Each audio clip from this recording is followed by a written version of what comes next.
Mr. Guatney, in clause number 25, DCCR 0736, you're charged with a third-degree felony offense of failure to comply with sex offender registration requirements, and that's from March 5th of 2025. And how do you plead to that charge? I guess guilty. Well, there's no I guess. Either you did it or didn't do it. So are you guilty or not guilty? Guilty. Are you entering your plea of guilty freely and voluntarily? Answer out loud, please. Yes. Did anybody force you to plead guilty today? No. Okay. I have here on the tablet some documents that have your signature on them that the state has marked as exhibit number 1. Before you signed these, did you go over them with Ms. Holmes? Yes. Do you fully understand them? Yes. And do you understand, if I follow the agreement that you've made with the district attorney, that you'll be waiving or giving up any right to appeal? Yes. Do you also understand, if you're not a U.S. citizen, that a plea of guilty or no contest may result in your deportation, exclusion from admission to the country, or denial of naturalization under federal law? Yes. State tenders number 1. No objection. It's admitted. Is there any evidence that Mr. Guatney is not competent? No, Your Honor.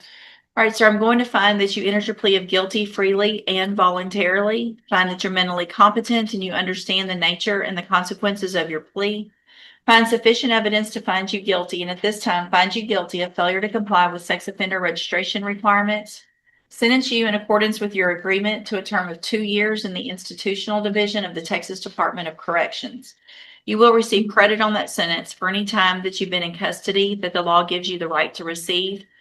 I've handed you the trial court certification that shows that this was an agreement that I followed, so you waived your right to appeal. I also handed you a written admonishment regarding your ineligibility to possess a firearm or ammunition. Because of the judgment entered against you, you're ineligible under Texas law to possess a firearm or ammunition. Possession of a firearm or ammunition could lead to charges against you. If you have questions about the laws that make you ineligible to possess a firearm or ammunition, or about how long that lasts, you can talk with Ms. Holmes. All right, good luck to you, sir. You can go back with the bailiff.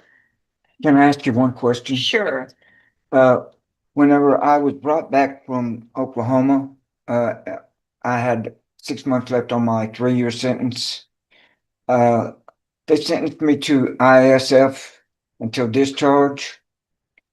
Why was this charge that is being brought up on me now not brought up on me while I was being incarcerated back in ISF for the last 6 months? How would you think I would know that information? I have Huh? no idea. I have no idea.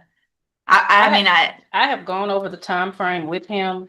From what he told me, the time frame that he was in ISF was after this case was filed. yeah. Case has been indicted over 6 months. Yeah, Yeah, and I don't he- know. I don't know why that didn't happen, sir. I'm not sure if it was The something. charges were supposedly filed in June of 24, and I was arrested in 25. These charges are from March of 2025, sir. And you 25. just pled guilty to that and it's done. You got your 2 years. You can go back with the bailiff, okay? Okay. I don't know the answers to those questions. Mm-mm.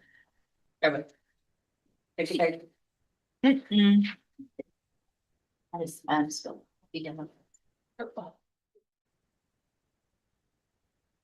All right, sir, you're Lively Stratton? Yes, ma'am. And this is 19-33601. Mr. Stratton is charged with capital murder of multiple persons. Mr. Radford has filed a writ asking for a bail reduction. I think we talked about this and reset it so that the state could bring any witnesses, and then I would make my decision. Mr. Radford, do you have any witnesses? Yes, we call Lively Stratton for the purposes of this hearing only. Best you can, sir. Please raise your right hand. Do you swear or affirm the testimony in this hearing will be the truth, the whole truth, and nothing but the truth? Yes, ma'am. Thank you. Go ahead, Mr. Radford. Can you state your name for the record? Lively Shane. And Mr. Stratton, you are the defendant in this case, is that correct? Yes, sir. And what is your bond currently set at? I think after the appeal, I don't think my bond was ever set.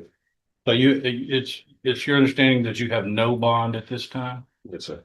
What was your bond set at prior to your trial? I think it was $1 million bond. Okay. And prior to this incident, have you ever been convicted? Well, you hadn't been, this conviction was overturned by the Court of Criminal Appeals, correct? Yes, sir.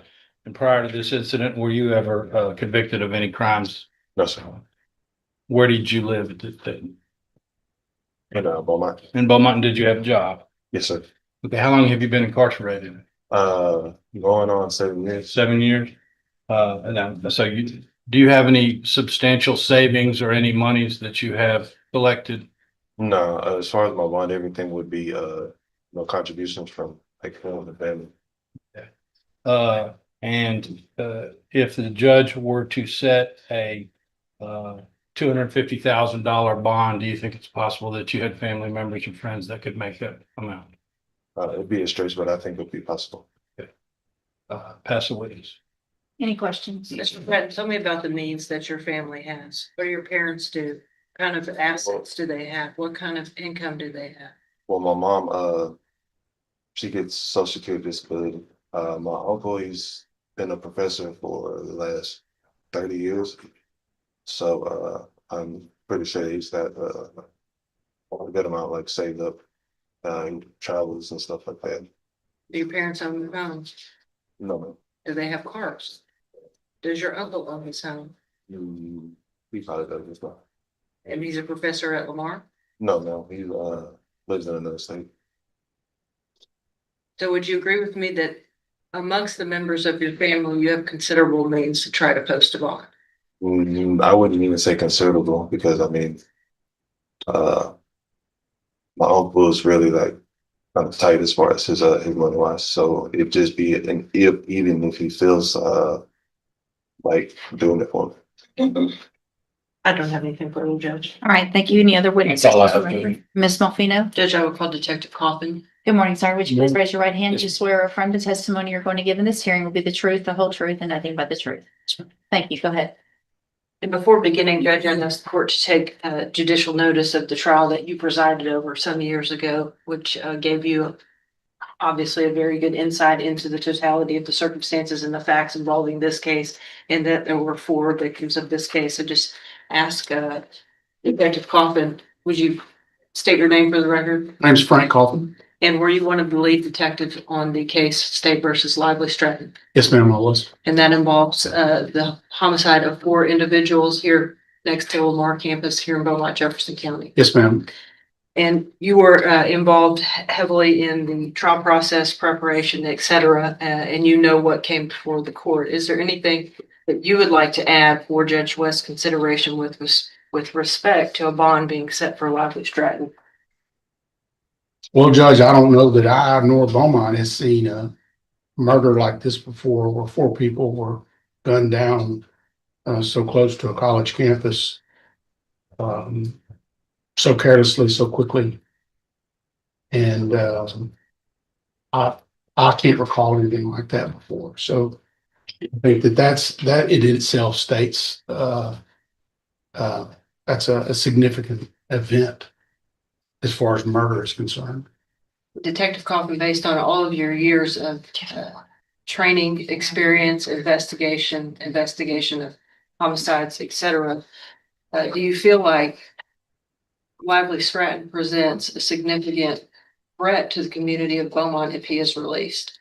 Significant threat. And do you feel like they're based on the totality of all these circumstances, there's a great likelihood of his flight if he is released from custody? I would imagine that there would be, if knowing what he's faced with, knowing the amount of time that he'd already been sentenced to prison, the time that he can be sentenced again, there's no upside to not leaving. I don't have anything further, Judge, unless the court does. From the detective, I just have a couple of statements for argument. Okay, no, thank you. Thank you, sir. And Judge, Oh, you yeah. have to ask questions. I'm sorry. Detective Coffin, you testified at the trial, is that correct? No, I You didn't. did not? Did you observe the trial? I didn't. Okay. Well, no, I did not. So you didn't watch the trial and you didn't testify at the trial? No. Okay, so you don't know what happened at the trial? I was not there for the day-to-day, but I do know what happened. I was here at the courthouse helping prepare with evidence, with witnesses, But you didn't watch the testimony, did you? with interviews. I did not watch the individual testimony.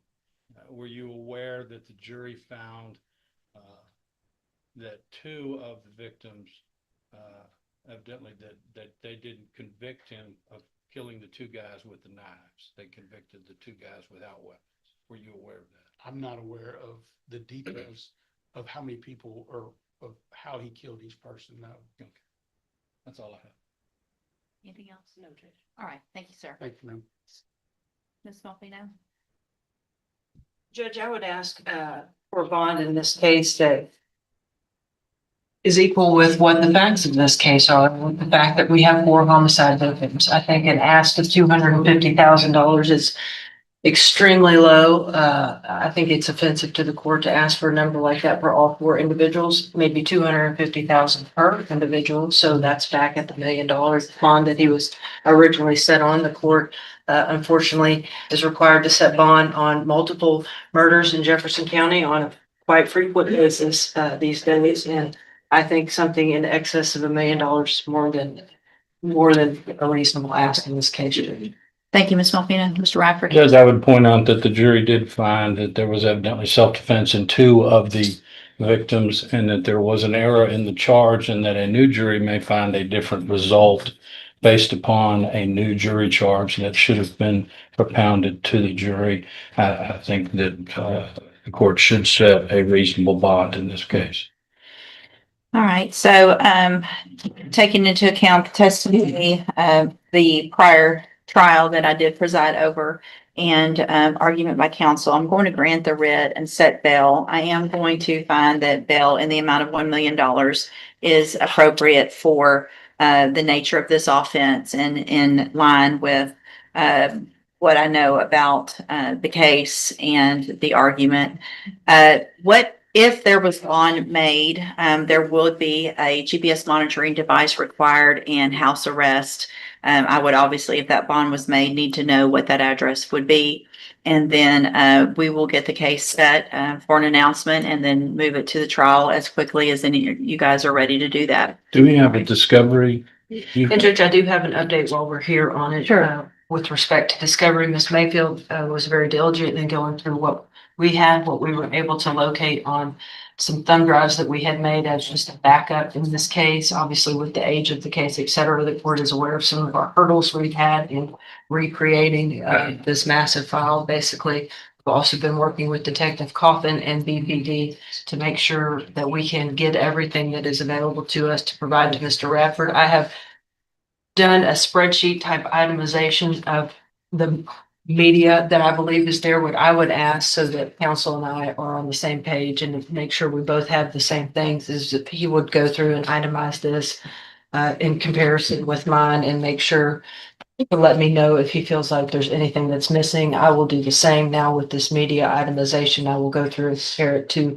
the hard copy file itself and cross over and make sure that we're not missing anything. But I do have 2 flash drives to turn over to him today. I also have spoken with multiple family members, and when the court has a little bit of a slower period towards that first part of March, we have meetings set up to meet with the family. I feel like I'm in constant contact. Okay. All right. So yeah, if you guys will go through that, if there's any issues that you need me to get involved with for any reason, just let me know. Do you anticipate the time to go through some of that to get closer to where we need to be longer? You want to do a little longer? Yes, ma'am. I've got 2 big trials coming up in Orange, one at the end of this month and one at the end of February. What I'll do is 60 days and let's just see where we get, start going through that media. We do the end of March. So I'm going in April. Whatever 60 days is, or make sure you have a vacation letter on file and we'll work around that and start going through it in the meantime so that when we get here, you've at least gone through and we know it better where we are on the media and the discovery and things like that. Yes, ma'am.